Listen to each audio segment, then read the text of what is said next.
వైద్యారోగ్య శాఖలో 2014 నుంచి 19 మధ్య అమలు చేసిన ఉత్తమ విధానాలను మళ్లీ ప్రవేశపెట్టాలని సీఎం చంద్రబాబు అధికారులను ఆదేశించారు. అస్తవ్యస్త విధానాలతో గత ప్రభుత్వ ఆసుపత్రులను భ్రష్టు పట్టించిందన్నారు. దీంతో ప్రజల్లో నమ్మకం సన్నగిల్లిందన్నారు.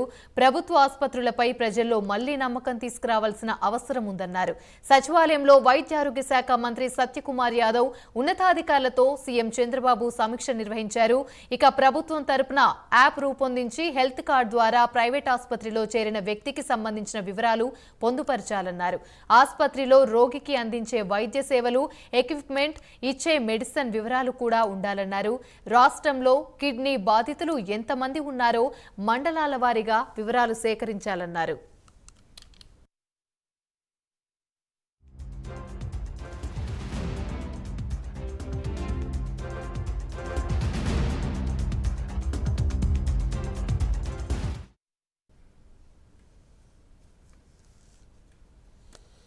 పేదలకు అందుబాటులో ఉండేలా సిటీ స్కాన్ సర్వీసెస్ ను ముందుగా అన్ని జిల్లా కేంద్ర ఆసుపత్రుల్లో ఏర్పాటు చేయాలని సూచించారు చంద్రబాబు.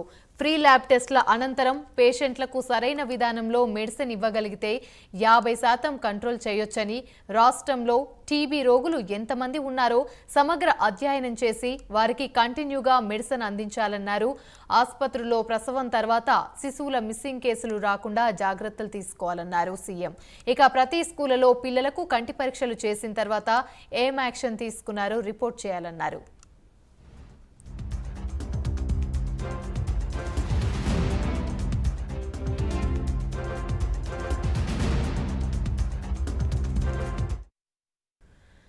పారిశ్రామికాభివృద్ధి విధానం 2024-29పై సీఎం చంద్రబాబు సమీక్ష నిర్వహించారు.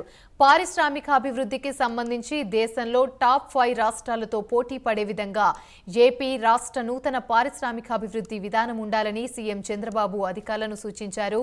ఇక నూతన పారిశ్రామిక విధానం రూపకల్పనలో నీతి ఆయోగ్ ఆలోచనలను కూడా పరిగణలోకి తీసుకోవాలని అధికారులను ఆదేశించారు.